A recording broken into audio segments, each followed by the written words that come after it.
today. I have like a mini rant I can do. Please. Rant a minute. So, and I've been mentioning this. Well, we as a podcast haven't been watching House of the Dragon, but my wife and I have been watching it. I've watched it. Yeah, you've watched it. I know, Stephen, you've not. I watched have not. You've no. not partaken yet, but it's quite good. So I'm about to. I have a take. I have a strong, passionate take. But overall, the show's been enjoyable. It's pretty well written. Overall, very well acted. There's dragons are doing stuff. The dragons are doing stuff, a lot of especially now after we're like 13 episodes in and it's finally starting to kind of get going. But something that's kind of got stuck in my craw is that they keep talking about the dragons like they're nuclear weapons, which I think is an interesting parallel to talk about these dragons as like forces of destruction that kind of came up in Game of Thrones once Drogon was pretty big doing stuff. But they're doing this nuclear weapons parallel with the dragons, sort of like we can't unleash them. They're too powerful. We have to wait. And some of it is from a strategy perspective. Like once the dragons are on the field, it's kind of getting out of control. But the interesting thing is they've also done this because they're kind of hemming and hawing about like we don't want to start a war to lose lives. But then they're like, let's marshal 40,000 people to go into battle because that's better than unleashing the dragons. When in reality, the dragons could all just fight and then we just see who's on top and like nobody else dies. Whoever's dragon survives. Dragons win. So it's like the show is pretending that that's not an option when like.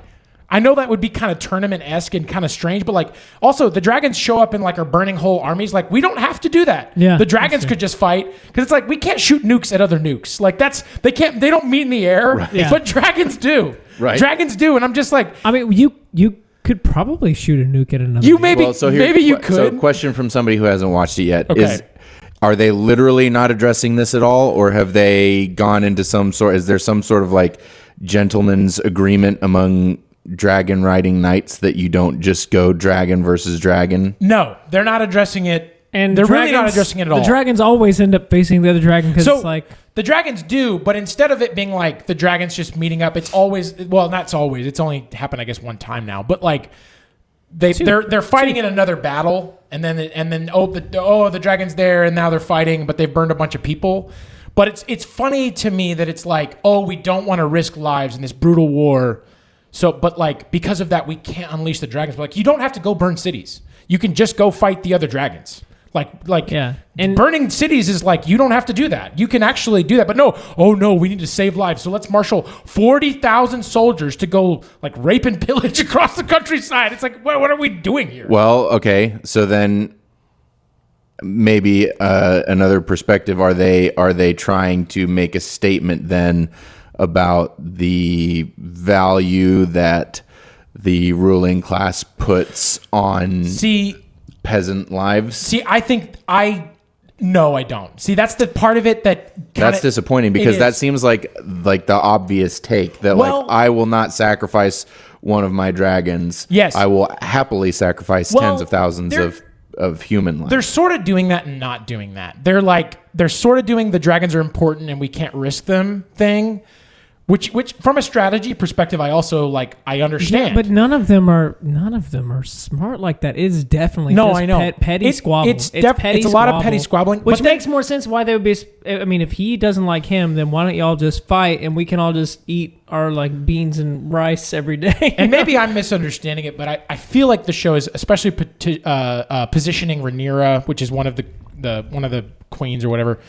They're trying to show her as really having a heart for the people and not wanting war, but she's the one who's I can't use my dragons. So then it's wait, well, you can. Which is it? I know it's yeah. So it's kind of both. It's they're sort of saying that, but honestly, a statement that the ruling class cares more about their dragons and power is actually interesting. But they're sort of doing this both and because then that the after credits, the showrunner was literally they can't use the dragons. The devastation would be too large if they use them. Again, he's doing the nukes thing. He's thinking. You can tell he's thinking about nukes when he's talking about dragons, which I think is an interesting idea because they are sort of a medieval or fantasy world parallel. Sure, absolutely. But they're not a one-to-one. It's it's not literally nukes are dragons. I think. Well, Dresden is probably the more accurate historical real world example, firebombing. Of yeah, because Dresden, it's limited, but you can still do it. which I think they actually used as a, horrendous kind of inspiration for that King's Landing scene. Yes, it is actually. Oh no, and that scene was really, that was actually a very compelling moment for sure in season that was pretty Bad. awful. Well, it's like we always say it. There's none of the major beats in the final season of Game of Thrones are bad. The bad part is that not a single one of them was earned. But that dragon at that point was a nuclear weapon because it was the only one. Yeah. So at that point, it's like you're super overpowered. There's no challenge facing it. So all that to be said, House of the Dragon is a really well acted show. Overall, really well put together. It's very thoughtful. But there's two things every episode at least where it's like it's like they thought about this, but like not enough. They didn't really think that through. At least for me, and this is just my opinion. But at the end of the day, it is.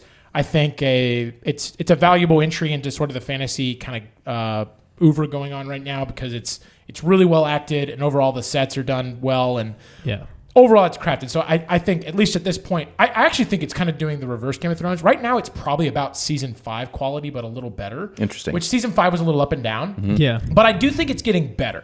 Where like Game of Thrones like got really good and then like tapered off. This does feel like it's getting better over time. So I'm hopeful that in a few seasons down the line, we're feeling really good about it. They could also take a turn of it just being an arrogance sort of thing, and that they're trying to seem like they care about people when they just really care about themselves. Well, and that's kind of the thing. There's a few things in the show where it's like it feels like they've decided some things that they've like, this person is going to be like this, or we're going to decide we want to say this message. Again, like nukes or dragons, or like nobody listens to the queen, or what. Like there's a few things they've kind of like glammed onto, and then not really interrogated that idea. And so that's to me where they like, that's where it's weak. But then there's a lot of stuff in there that's actually really interesting and really well done. And there's some really amazing performances in sort of a weird first season. But then overall, it's been an interesting season so far. We're only 3 weeks in or whatever. Nice. Yeah. Hello, Mike Van, and welcome to Under Towers Podcast. I'm Steven. I'm Daniel. Sam. Speak, friend, and enter. We got a great episode for you tonight. Before we get into that, a couple of things of news. It's a news light week. It's July. It's kind of slow as far as releases go, but a couple things that got me a little excited. Just got announced that Dance of Shadows, Book 2 in Gaurav Mohanty's epic grimdark fantasy trilogy, is set to release in February of next year. So that's February of 2025. I have not read it. I got his first book, mostly because the cover looked really cool, and the reviews for it were looking really good, and it was kind of being called, well, the first book I should say is called Sons of Darkness, and it's supposedly the first grimdark fantasy book out of India. Nice. And has been hailed as the Indian Game of Thrones, speaking of Game of Thrones.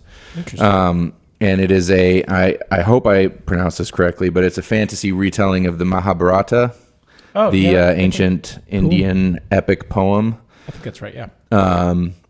And yeah, supposedly it's great. I have not gotten around to reading it, but with the sequel on the way, I will. Again, that's called Dance of Shadows, and it comes out in February.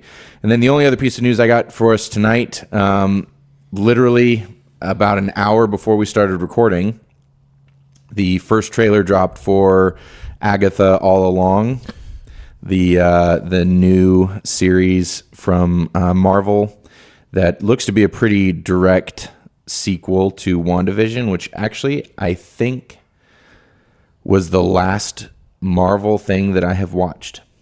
I'm very far behind. I enjoyed WandaVision a lot. Yeah, it was actually pretty enjoyable, but it's pretty. I think I've seen one thing since then, but it's pretty understandable to. Did Loki come out? It's just been a little burnt out. Loki was decent. I haven't watched the second season, which I actually heard decent things about. But one thing that has me excited about this, A, it being a direct sequel to the show that I did very much enjoy. B, it's Catherine Hahn, and I'm a huge fan of hers. She's great. And it honestly looks more like Wednesday, the show on Netflix, which I loved. It looks a lot more like that than any other Marvel anything. So I'm pretty excited. The trailer looked great, and looks like a fun Halloween show. First 2 episodes drop sometime in the middle of September, I think. Cool. So we have that to look forward to. But that's it for the news. Before we get going on our main topic of discussion for the evening, unfortunately, Damsel Distressing is no longer working with us. Again, that's our second sponsor in a row that has left because nobody has been taking advantage. And I will say that there's a part of me as a blue collar gentleman that, looks around at people wearing working class people's clothes and torn up jeans and things that most people have to, work to have and then replace their clothes as a sort of fashion statement to make it look like you're working. There's that part of me that appreciates that people are not wanting to have their clothes, their adventuring gear pre-distressed. But as the podcaster who is hoping for ad revenue... we don't want to besmirch a former sponsor. We wish them all the best. Yes. Maybe they'll come back. Again, if you guys... all the distressed. We don't have a discount code to use anymore, but tell them that we sent you and maybe they'll come back. Yeah. But in the meantime... We do. We have a new sponsor tonight, and this one is... really near and dear to my heart, but I'll get on with it. But here's a read. Are you stuck in a negative headspace? Is a dark inner monologue keeping you in a destructive pattern?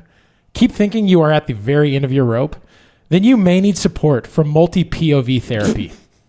Using the techniques developed by fantasy writers from the past few decades, multi-POV therapy has patented technique to get you out of your headspace and into the thoughts of all the villains in your life.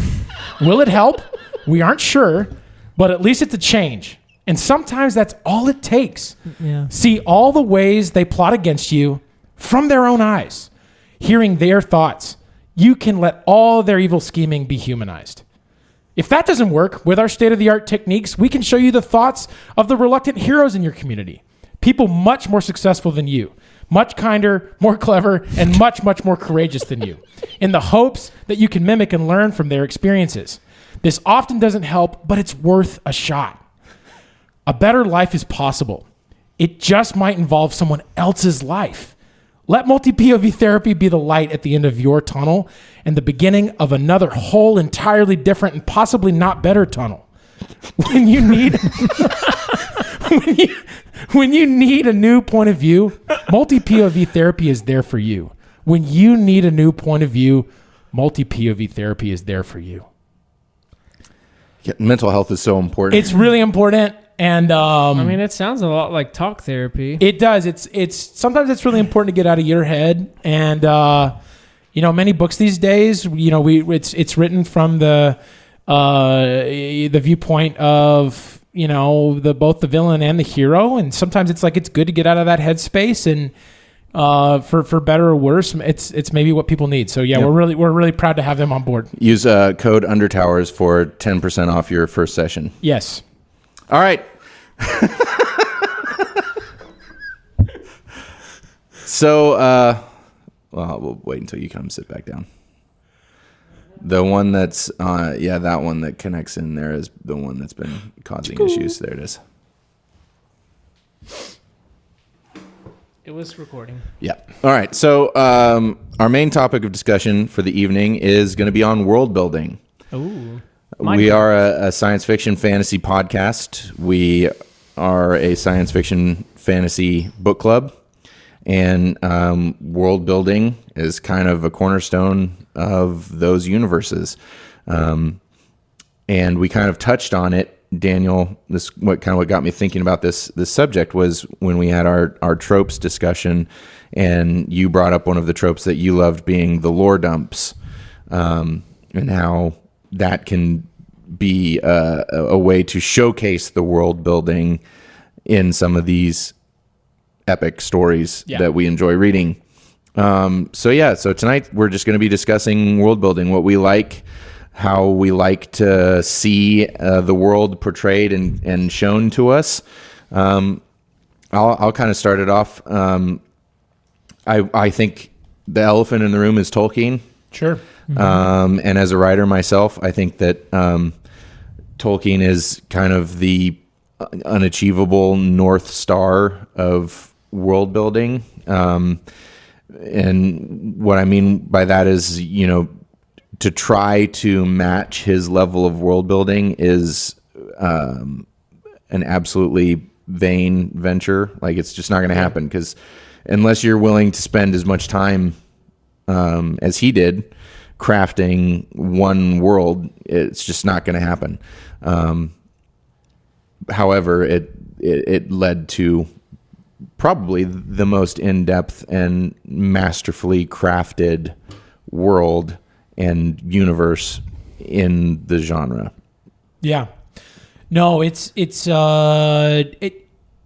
think the interesting thing with Tolkien too is that his world building really started with the development of his two base Elvish languages, Quenya and Sindarin, and he did that just because it interested him. And I'm pretty sure the languages came before any of the stories. I believe so. Then he sort of wanted an English mythology, so then he writes the stories that end up becoming the Silmarillion, which started as the Book of Lost Tales, and he writes this whole sort of history of the world being born, which was also kind of its own story, but then it's this whole sort of mythological thing, and that undergoes a lot of revision and different thoughts over the course of his life. But he starts with the languages. And he had talked about how the word "gone" in Elvish, at least one of I think it's Sindarin, but it means stone. So that Gondor is like land of stone, and then also Gondolin is like city of stone. So it's like, but the point is, like, there are lots of different uses of the same word, where it gives, instead of, like, you read a lot of fantasy books and it's just like, this was Thincalibon, and it's like, and this place is called Excelsior, and then it's like, this place is... It's a cool fantasy word. It's not like it doesn't have an etymology to it. And it's just made up. This is just a made up name for a thing.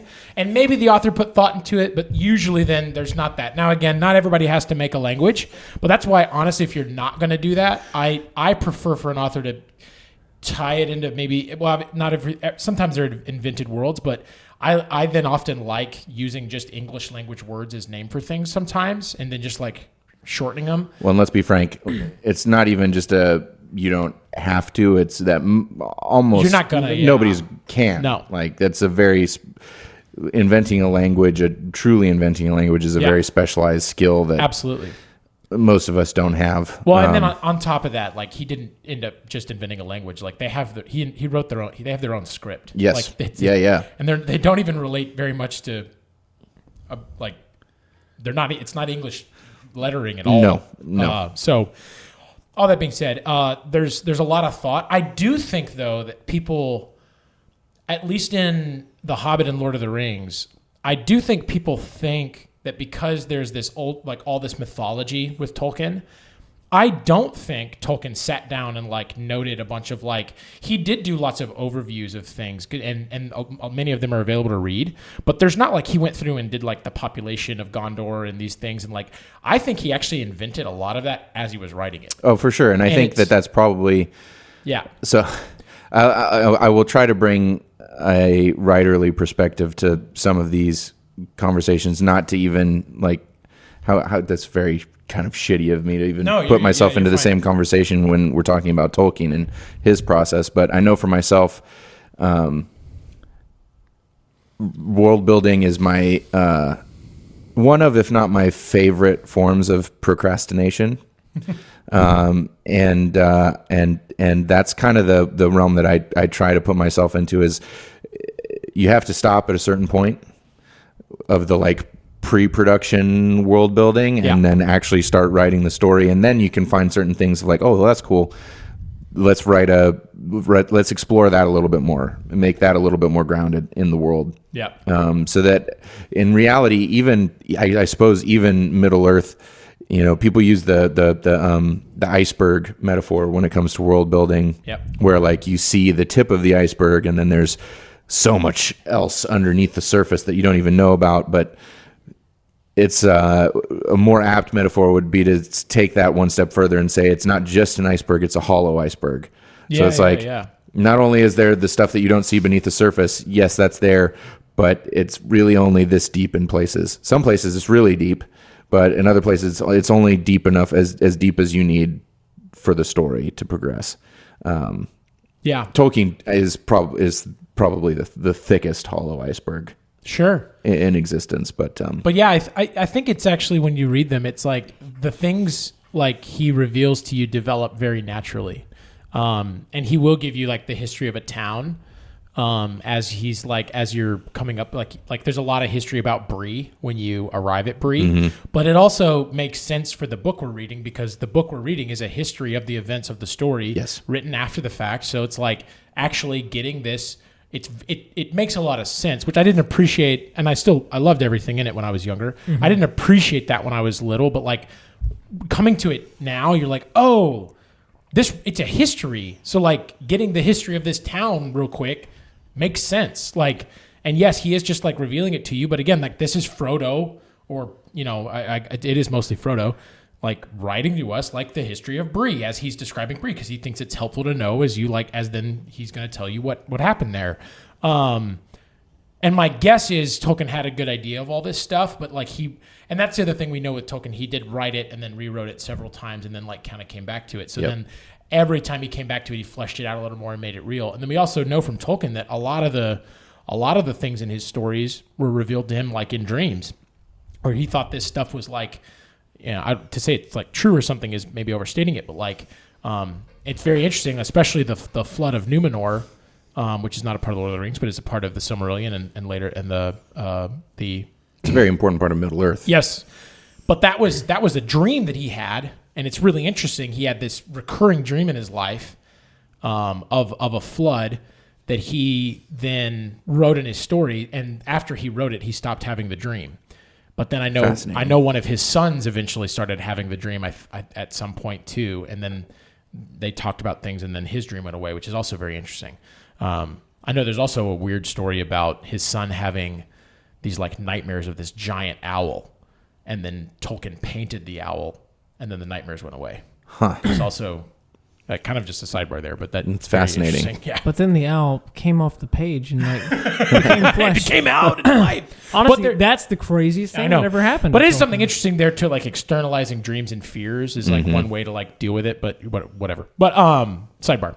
But no, the depth of it in Tolkien is really impressive. Interestingly, we're all reading Shagduk by J.B. Jackson, and it's set in 1977 Fort Worth, so it's a real place that existed. So it's different, but I actually think the world building in Shagduk is very interesting. It's not world building the way we think of it in fantasy a lot of times, because you're not creating a world, but you are revealing the world of the space in which this book takes place.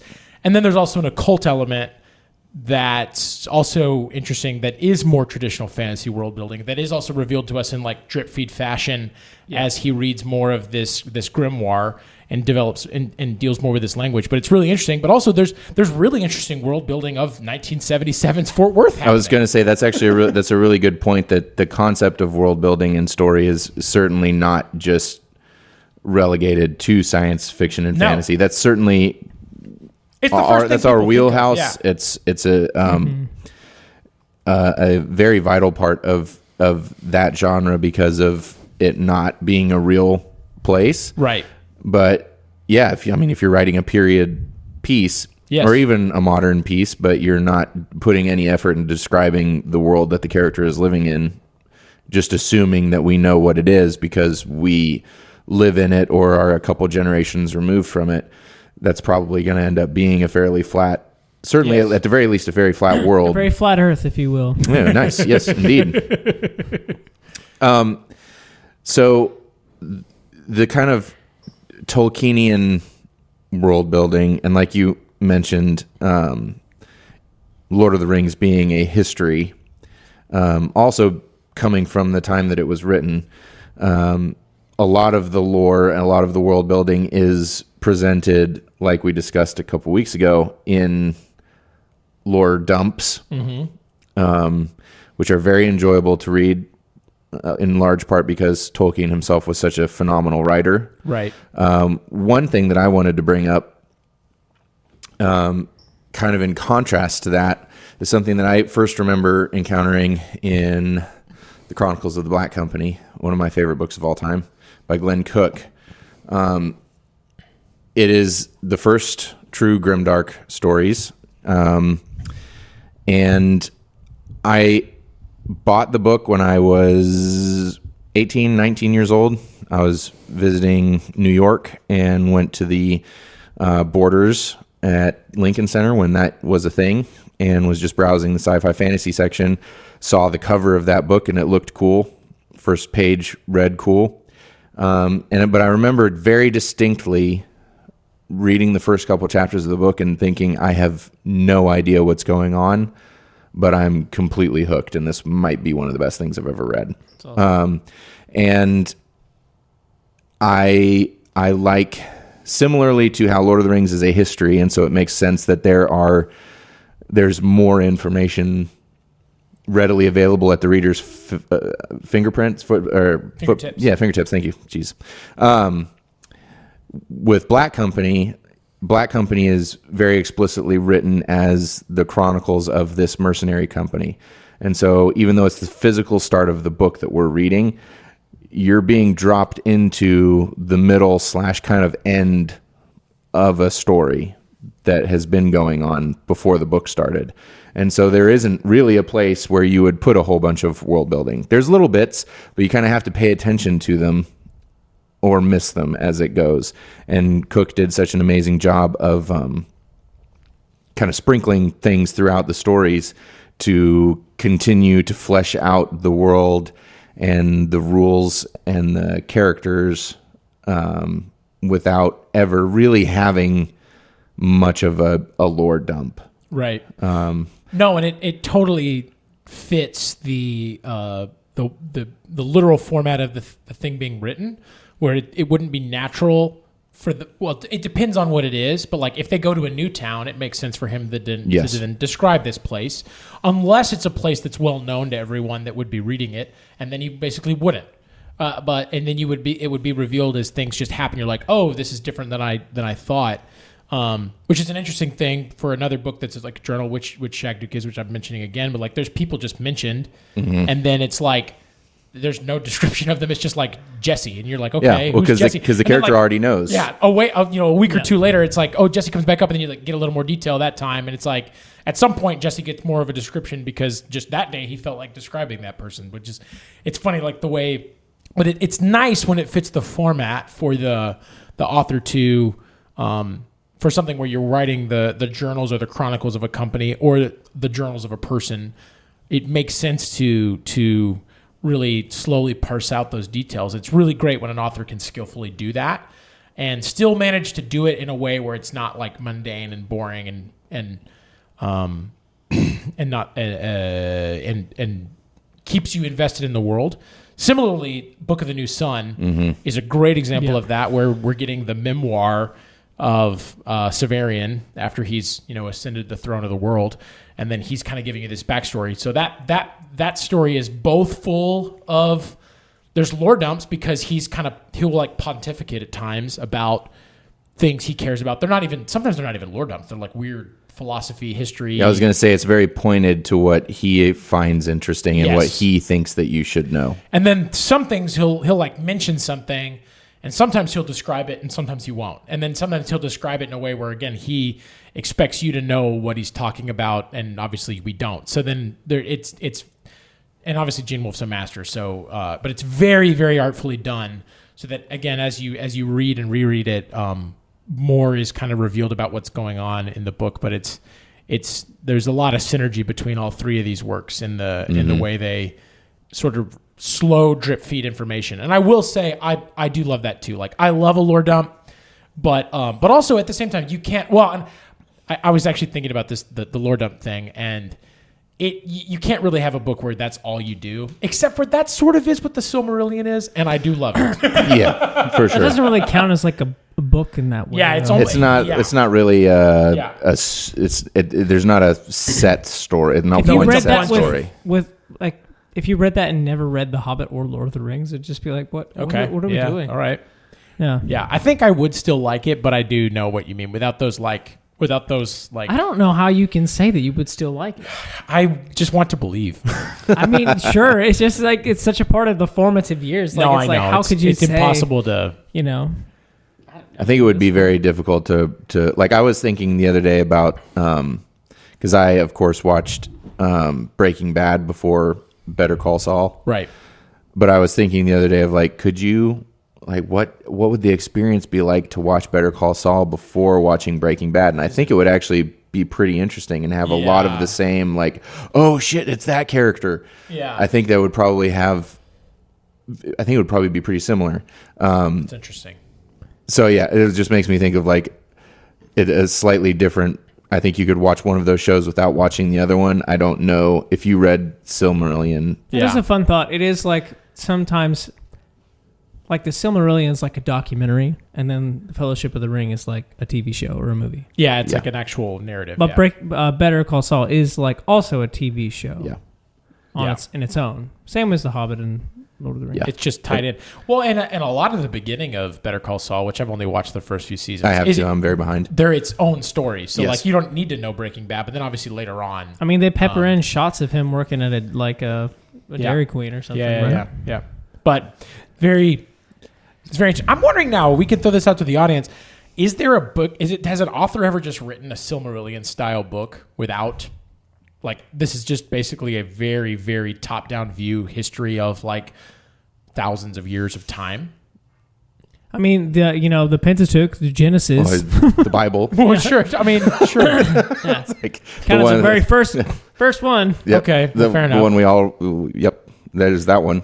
Well, but and that's honestly the recent first authors. Yeah, I can't speak to recent authors, but that is what I remember reading Silmarillion as a kid. This sounds like the Bible. And that was the Well, especially the Einolindale. It's like, I mean, the whole music of the Einord thing. I mean, is it's very, a very fun Bible idea, special. though. It is the only thing that God has ever credited as almost writing himself.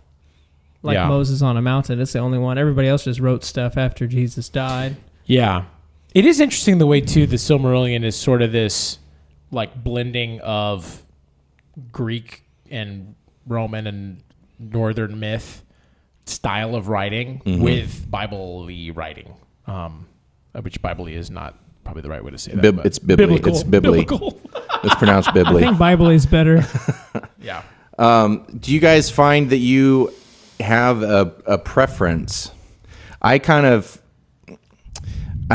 know that this is entirely true, but I think a lot of the stories that I find sticking with me outside of Lord of the Rings kind of just being separate in its own thing. But I do find a lot of the books that I'm drawn to the most of late. I do enjoy that kind of puzzling out of the world building and the lore. Not where it's like purposefully kept from the reader, but like Black Company, certainly like every Gene Wolfe book that I've read thus far, where, you are treated kind of with respect as an audience and expected to show up and pay attention to what's going on. That's kind of where I've been gravitating towards. Yeah. Not wholly. Red Rising sitting over there has elements like that, I'd say. It's not all parsed out, but it's certainly not as hard to wrap your head around. It's a much easier read. But I've been, blazing through those. Yeah. So what about you guys? Is there puzzle versus lore dump? Is there something that catches your eye that makes you more excited than the other when you see that a story is going in a certain direction? For me, it definitely depends. Either can be done artfully, and that's what matters the most to me, which I know is like, if as long as it's done well, who cares, is maybe kind of a cop-out. but It's not wrong though. No, I know, Right. but I will say, if you're not going to lore dump, lore dump is the wrong way to say it, but if you're not going to have some exposition about what's going on and the places in the book, with at least some regularity, I've found that the puzzling out when it doesn't go well, is really bad. If that doesn't go well, it's like a disaster. The lore dump thing, with the rest of the story, if you're doing that, it's kind of like over the top, can actually still be kind of fine. That's fair. So it's like, honestly, it's like if you're, I mean, I'm not giving advice to any authors here, but like if you're like you wanted the puzzling and parsing out of information in a drip feed fashion should be left to like our really skilled and really masterful authors, in my opinion, or someone in a story in a moment where they've really got a great handle on what they're doing. And then if not, it's like, yeah, it's okay to just kind of like reveal the information. But I do think there's like, it does seem there's like a shift in, at least the way I feel, in more recent writing where they want to go maybe more the other way, and sometimes when they shouldn't maybe, but I've got some thoughts on that. Sure. Sam? Yeah. I was mostly thinking about, because I feel like we've covered a lot of the really in-depth places with like obvious, effort put into building their worlds. I also love a good sea town. I feel like that. I mean, that's how Black Company starts in like a harbor. I'm like, I didn't. Sure. Yeah. I feel like it just tells me that I want to retire at a sea town. That's mostly why. I love that. But I think Robert Howard, Conan, I think the way he builds worlds might be my second favorite to like Tolkien's very in-depth and thorough. Because he'll just throw out like 3 things about a place, and you like somehow just get what it is. Yes. And I think other people try to do that, and it doesn't land. Work. But that to me is impressive because I don't know what sets it apart, but I just get it a little better. And I think it might be the character and the way they interact with the world and how they respond to other characters in that. And I mean, obviously, you have to use a point of view to kind of explain a place like the Shire, really, and all that stuff. Like. So Conan is a good guy to have in that realm. I mean, even the first book we read, like you kind of get who the big bad is, where they come from. It's like, oh, this place is like skulls, and this place is like not skulls. that's well, I was going to say it's a great world. Conan is a great example. Like Aquilonia, and then wherever the skull people are. Like, yeah, Conan's a great example, and it's a great argument for reading those type of sword and sorcery short stories, especially in the order that they're written. Yeah. Because I feel like Robert E. Howard did a phenomenal job of kind of building off of each of the stories. Yes. So like he didn't have to explain certain things again because you had already encountered, that people group or that monstrous creature. That create. You'd encountered that before in one of the other short stories, so you already are going into it with a knowledge of what that is. Yeah, I think there's to piggyback on that. It's really great in the Howard stories where like he doesn't explain much. Like he'll say Aquilonia, you have to like the people have set, and he's just gonna say that and just. Like you need to remember that name and like, but you're not going to ever get a map. Most of the time, his main point is Conan's not from there. Yeah, Conan's not from there, and these 2 places are at war, or he's king of this now, or whatever it is. And it's like that's all you need. You don't need to know more, but like it's like Valhalla, like it's like that. But you can start picking up more as you continue reading. I love that. No, it's great. So and that kind of transitions into what I was going to say. I kind of feel like maybe I'd say the more puzzle, less exposition style of world building. I wonder if it is related to video games. Maybe. Especially like open world kind of role playing games where I've been diving back into Elden Ring, like everybody now that the DLC is out. From Software games are an extreme example of this, where there's a very deep, rich world and complex story, but you have to really kind of search out all of the pieces. Yeah. You're going to get lore from maybe talking to some random NPC. You're going to get it from, picking up an item and looking at it in your inventory and switching over to, the view that shows you item description and then a little bit of lore about what that item is. And so it's you have to really, you can't just play through the game without doing any of that. Right. But you also could get this next level of experience by delving a little deeper yourself.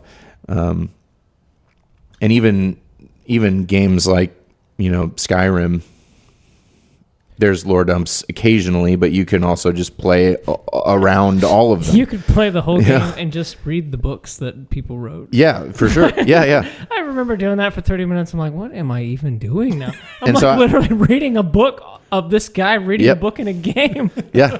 I'm like, there's other pages. Should end. So I don't know. Maybe it's happening concurrently, or maybe that's a trajectory that books are taking because of these other mediums that are much more popular and are pushing story in a lot of ways. I don't know. It's just a thought that I had that. Well, thankfully, everybody can just say it's Norse mythology. It a lot is, and that's honestly that's pretty much like one thing. There's upper world, lower world. You're there. We got it. It's one thing that I enjoyed a lot about Faithful and the Fallen is it certainly has mostly Celtic and Norse mythology, like a lot of fantasy does, but it also has a good deal of Christian mythology put in there too.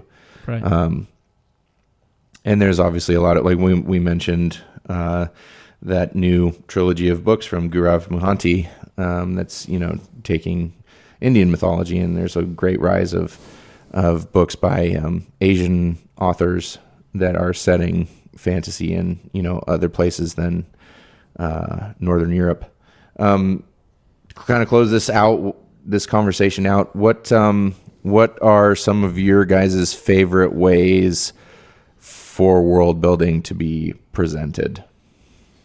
And I don't mean like through exposition, but like what are certain things that you enjoy reading about or seeing that kind of give you the flavor of the world that the story is set in? I think I've got two. Tolkien is the descriptive, very analytical, builds a language first kind of guy.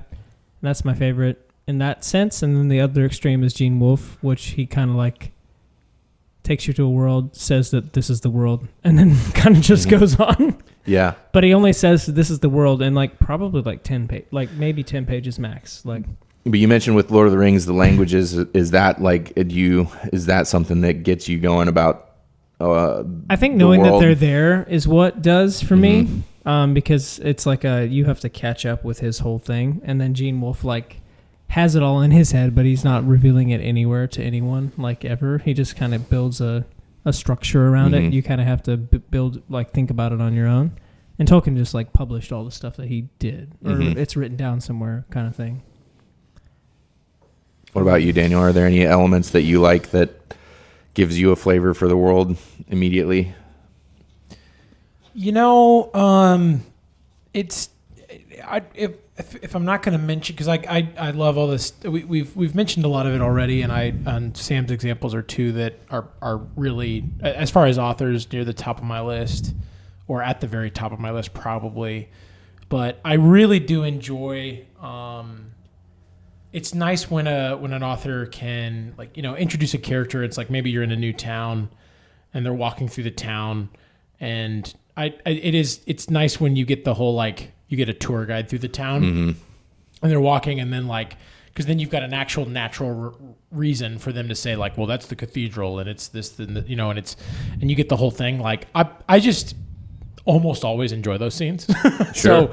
So they're just because I like to vacation in Europe. It's and it's great to walk around Florence and be like, look at all these cool buildings. Absolutely. And it's even better when someone's like, especially when it's not like a tour guide situation, but you're there with someone who knows the history, and you're like, well, that's the Plaza del, and you're getting the like, oh wow, and you're doing a thing, and guess what? Doing that in book form, when it's done well and it's interesting, and you're getting really interesting, well-written, insightful description of things, but also interesting facts about a world, and it's not bogged down with description, but the description is adequate.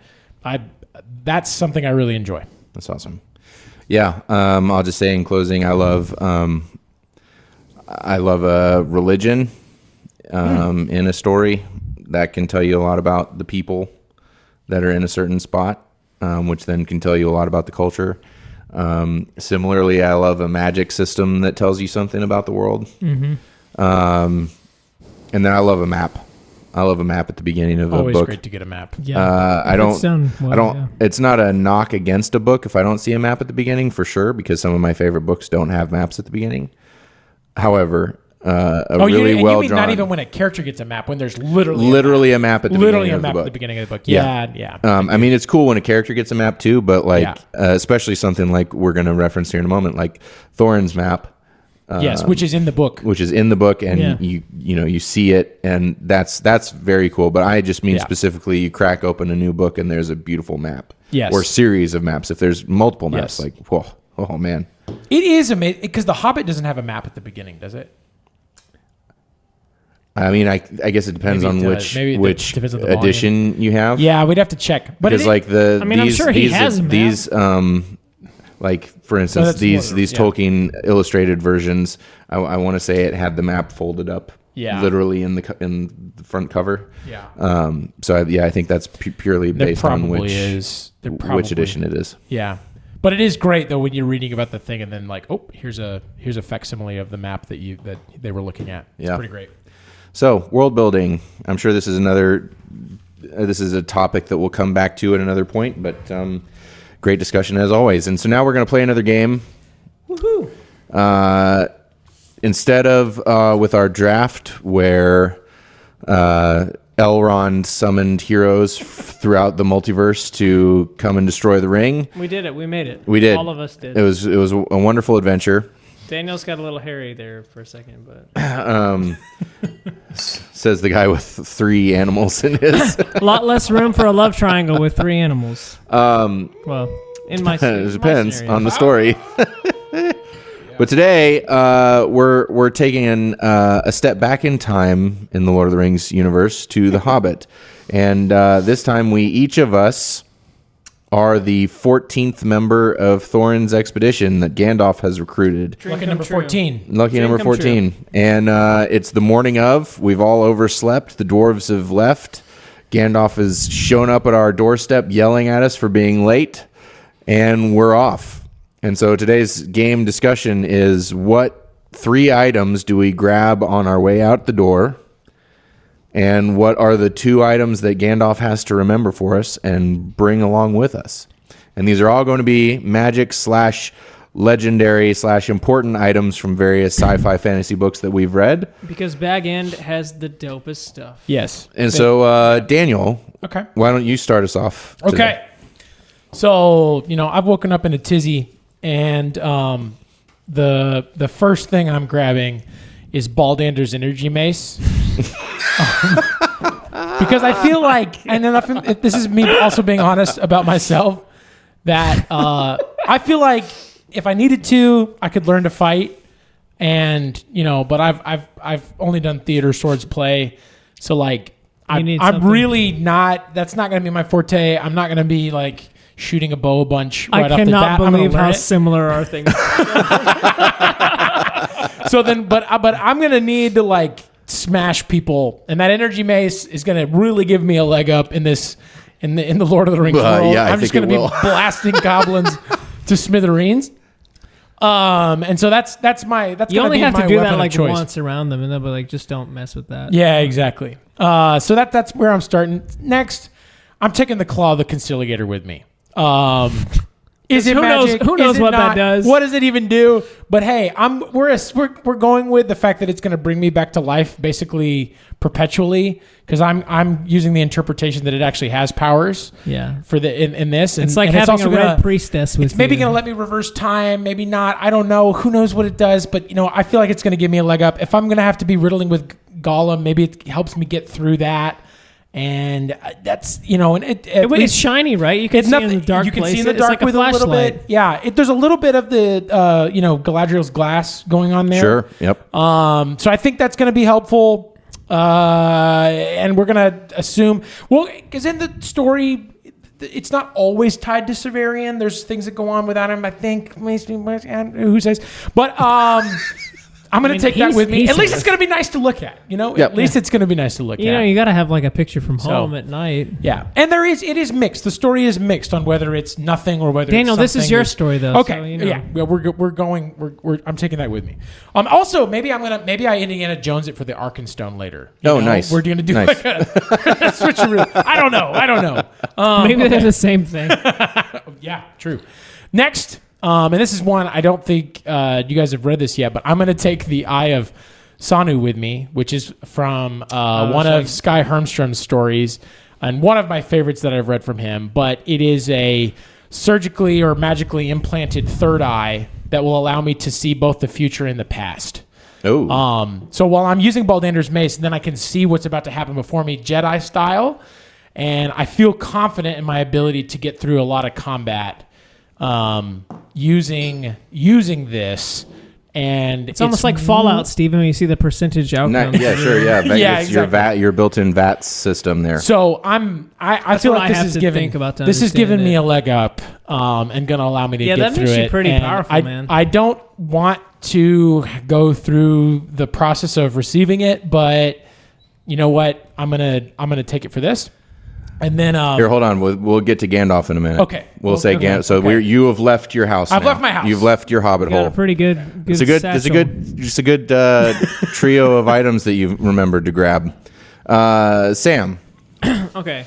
You have woken up. I've woken up late, which is very out of character for me, but I did just host a bunch of dwarves in my house and it made me very uncomfortable because they took all my stuff. So I woke up and I'm like, I'm going to go on the adventure. And the first thing I grab is Hermione's beaded bag because I'm like, I'm planning on stealing a bunch of shit and I want there to be. Yep. I don't like to carry things. I've been on walks before and it might hurt my back. So I want to have a bag that I can just put anything in, and if I need it later, I'll get it. Because I'm like, I'm gonna forget something. I'm gonna take this bag. That's a good call. So, that is a good call. She enchanted that bag to be like bottomless, and we Yep. don't know much more than that. It's just called Hermione's beaded bag. Mm-hmm. So I'm gonna get that. I'm also going to grab the sword from Broken Sword. Okay. And right.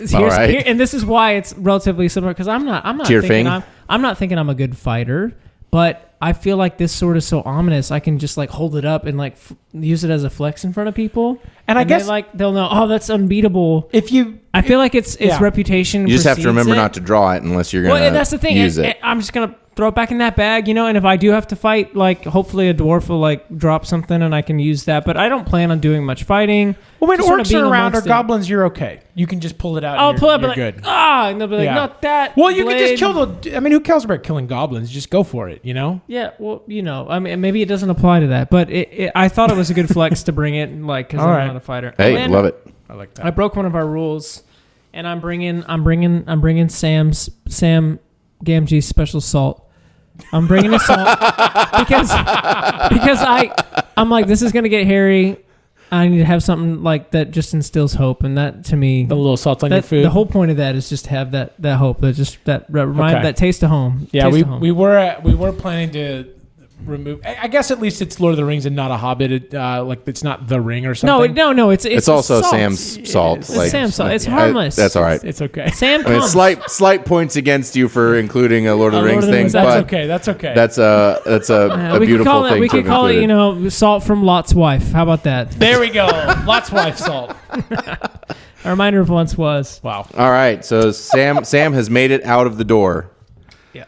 Yeah. So I've woken up a little hungover from the dwarf party. Yeah, as you would. Making myself a delicious breakfast of bacon and eggs and some toast or some biscuits. A nice crispy bacon.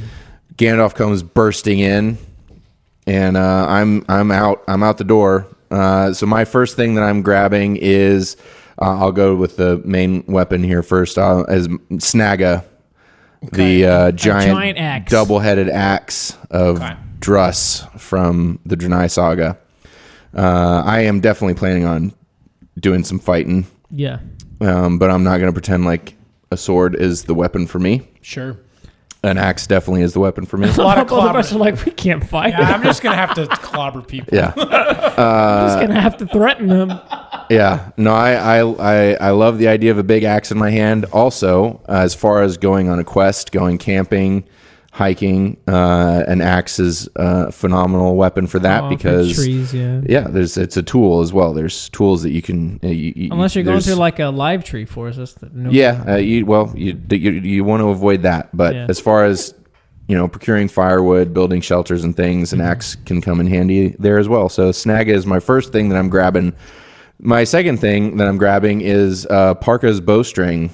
And ideally a spiny orange bow, but the string is the most important part. Especially that with I'm all the grabbing. whispering it does. And that is from Gene Wolfe's Wizard Knight. It is an actual magic string. Unbreakable. It's unbreakable. I'm not going to go into too many details about what makes it magical. But it does whisper to you, which will not help with the sleeping. So you just set it aside. Don't sleep with it in your pocket. And it also is very hard to miss. Yes. So for both long range fighting and sniping scenarios as well as hunting, I will want that with me. And then my third and final thing that I'm remembering to grab as I run out the door, thrusting my keys into Gandalf's hands, is my Fullerton cloak.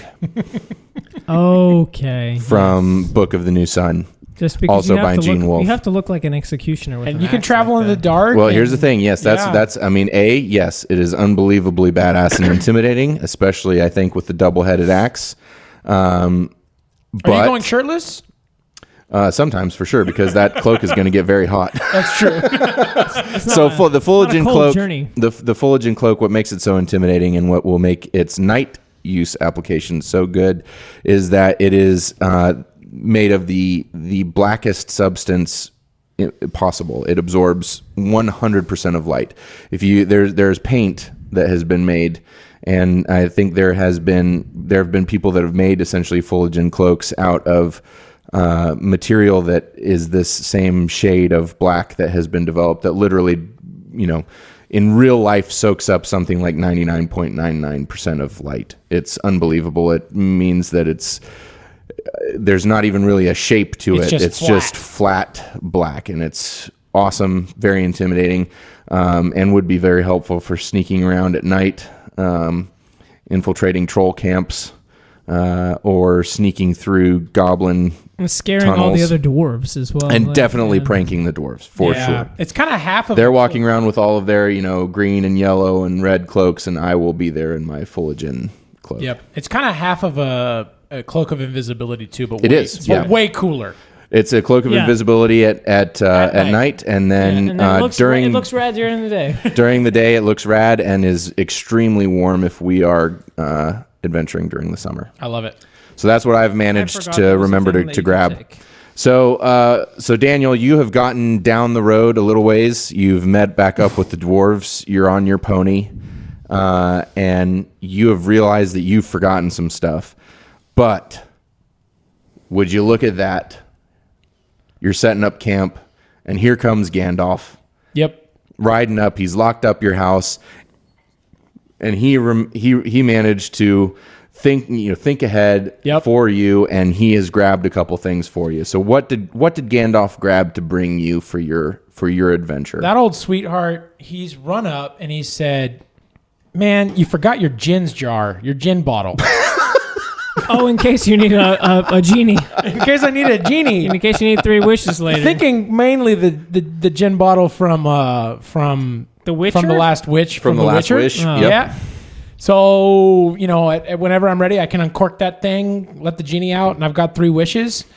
and I'm gonna wait. It's also going to just wreck whatever's going on. So I'm gonna wait. Talk about nuclear I'm bombs. probably gonna open it in Goblin Town, or maybe somewhere around In Smaug's Den? In There you go. Smaug's Den. I wish for you to kick Smaug's ass. In my back pocket, I can wish Smaug dead. I think that's allowed. Or I would just there's a wish number of other myself to things. be a dragon. Maybe. Well, A stronger dragon. okay, Yeah. a bigger. I didn't. Yeah, maybe I do that. But about there's the glory. options. I've got options. It allows me to be flexible. And then the last You thing, can wish to be flexible. That's true. Yeah. The last thing Gandalf hands me is Severion's laser pistol. Because he's like, you never know when you'll need You never one. know. And then that's where, like, even if I have to use up my wishes before I get to Smaug, I do think the laser pistol can take Smaug. But is out. that when he tells you, like, it's good to know when not to take a life? I think Gandalf actually very openly wanted. He's all about Smaug to killing die. before. That being here. said, if I'm taking Smaug out instead of Bard, I don't know what the ramifications of that are. I might have to assassinate the mayor of Lake Town as well. Yeah, So 'cause I don't Bard is know. gonna be There's on bad rap. but you know what? that's okay. You know what would really help with that? what? A laser pistol. It would actually. And there's not many situations it it hurts. recharges with basically sunlight. I think there's different settings for it. So it's solar it's an powered, incredibly yeah. powerful weapon. So I feel really good about that. With I've got Ball Danger's energy mace for close combat, and then I'm just like wasting folks with that laser pistol.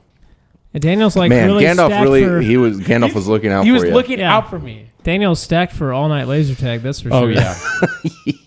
All right. Well, Daniel's off on his quest. Sam. My Gandalf is more pragmatic and practical, I think, Okay. than those, and doesn't have access to that kind of stuff. As I think everybody's normal Gandalf is. He didn't have super overpowered things. Anyways, when I got there, he was like, he came up with the things I needed, and he, of course, he said, I'm never late or early. You were late today, but I'm here right on time with the things you need. And the first thing is definitely going to be a horse. So he brought me a horse. Okay. And this is actually the grandsire of S.H.I.E.L.D. who will one day bear the ring. Bear the ring to Mordor in my narrative. So this horse has a lot, God, look at that. lot in common. So there's a through story with mine. Incredible. And then the second thing he brings is sunscreen, because I'm quite a pale hobbit, and he noticed that, and he figured Okay. I would forget that. So Gandalf. Sunscreen from Hey, bro. any specific story or just Probably like the next couple days. That's when you really like get the calluses built on your hands. When you're the first days of traveling, I've been sitting in a hobbit hole for years, so it's Okay. like sunscreen's what I need at the beginning. Okay, fair enough. Yeah, All right. and I have that bag, so I'm gonna get a lot of other stuff later. But There you Okay. go. Yeah, bring all Right your now, treasure home. I don't know Okay. if I'll find a laser pistol, but Yeah. I also have All right. 13 Yes. companions. All right. Well, thank you, practical Gandalf. Yes. So I've met up with the dwarves. We're on our way. I'm super bummed because I've left a couple important things. And lo and behold, here comes Gandalf riding up. He hands me my keys, and he hands me my sash of strength Oh, from Conan. from that one wizard that gave it to me when he was dying. Also specifically from Conan the Barbarian. Yeah. And then he also gives me Gurgi's purse of never-ending food from the Chronicles of Prydain. Yeah, that's great. Yeah, that's great. So I can still get my hunting on a lot better with than my just with salt. my bow, but I do have some rather bland but never-ending food should I need it. And that's going to be very helpful For eating during the barrel purposes. riding. During the barrel, If you have to do the barrel riding in this version of The Hobbit, Bilbo talks a lot about being very famished after the barrel ride. Yep. What for sure. else is helpful is sunscreen on the barrel riding. Is it? Because the sun's beating down on you riding down the river, you're just Wow. getting roasted. Is it a sunscreen of unlimited viability or something? Honestly, I think it was just 60 SPF.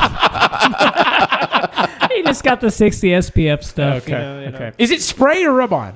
That's rub on, yeah. Okay, He all right. really didn't think it all the way through. But that to Okay. me, that's what Gandalf is like. He didn't think it all. He like, but I didn't either. We were both late, and he's like, I'm never late. But he's, he's late. He just grabbed a couple of things out of your here's your coat room. He has not been killed by a Balrog yet. He's still the Yeah, gray. okay. He's still the gray. God, spoiler alert, Sam. Wow. All right. Yeah. You don't Any know thoughts that. on who's getting all the way to the Lonely Mountain with this loadout? I mean, I'm gonna be honest. I'm stacked up. you are absolutely. I don't even think you need a companion or anything. You No. just go to the Lonely You're just Mountain. gonna walk. Because Just like, walk there by wish a yourself. genie- maybe I can't die. Just I use can your see genie at the future. top. I wish I was at the mountain with I the have 3 Arkenstone. wishes, yeah, and then I've got a laser pistol and an energy mace, so I'm just, I probably overdid it. And maybe pride comes before a fall, and I get roasted somehow, but I don't know. Not before Smog. Not before Smog, at least. Yeah, maybe. Well, that is one of the dangers of the Dragon's Horde. Maybe you go in there and guns blazing, literally you kill Smaug, and maybe this is your treasure now. Yes. And all these I turned dwarves you- and you elves did and turn everybody into a coming dragon. in to Wow. steal your treasure. Dragon Heart. Yeah. Or Get I that somehow dragon lose the sickness. pistol, and there's an orc with a laser pistol now. Oh, yeah. What are the ramifications for the rest of the trilogy after that? Yeah, he True. learns how to reverse engineer it. Uruk-hai are nothing now. They just Yeah. have these laser orcs. Snags Bane with a It laser just pistol. literally it just becomes it transitions from Lord of the Rings orcs to laser to riders. 40k orcs. Yeah. 40k orcs. Does Saruman does it end up in Saruman's hand and he's like, I can make more of these? He'll be like, I think That one of them feels like he accidentally can. shoots him. he would Yeah, be, no, that's fair. yeah. He'd be like, what matter of devilry is this? Yes. I feel pretty good about my you have a great my list. picks. Yeah, I've got Both a pretty good one. Both of y'all's is definitely. I mean, everybody's lists are good, Strong. I think. I mean, I do have the broken sword. If I decided to take it out, like I think. I You're think we unbeatable got in a a new fight. we You got just a have new to be Dark smart. Lord. You're unbeatable in a fight, and you are protecting your skin. Absolutely. Could you for imagine the the rest of your Dark life. Lord being afraid of ultraviolet? Because I could have the broken sword, be the Dark Lord, and be like, everyone, hold on, I must apply. I must apply. I must reapply. I put this on it several hours ago. I can feel it. I'm a starting land to of come off. fire, but the sun is unforgiving. If if this was like Harry Potter universe, it'd probably turn out that the sunscreen was also like flame retardant or something. Yeah, no, he just got the It's stuff just- you get at like yeah. Target, man. Like The store brand, not even the name brand. Gandalf was in Brie. He stopped at the Walgreens. he popped in the Walgreens and he's like, I got to get here. There's a bunch of dwarfs waiting on me and some random hobbit. Yeah. All right. Well, let us know, ladies and gentlemen, in the comments. Who do you think gets the farthest down the path? Who gets the most treasure? I will say, in my defense, Bilbo didn't have half as much good stuff as I did. So, He gets some good stuff along He the gets some way. pretty good stuff. Which is why a I little have the magic ring bag. and everything. Yeah, okay. Fair enough, pot fair of gold, that enough. fits. I will say, I think that my Fulgen cloak is going to be as close to the invisibility of the ring Yes. as possible in certain circumstances. Not all the time, but in certain circumstances. Absolutely. So, all right, this has been episode 7 No, of the 8. Undertowers 8 now. podcast. 8? This Episode is 8, yeah. Good Lord. That's amazing. It All is. right, episode 8. Hot damn, look at us. All right, folks. I'm Steven. I'm Daniel. Sam. Check us out on all the social media bullshits. Give us a like and a subscribe. Give Hole Dweller a listen. We love his music. And yeah, we'll see you guys next time. Yamari, everybody.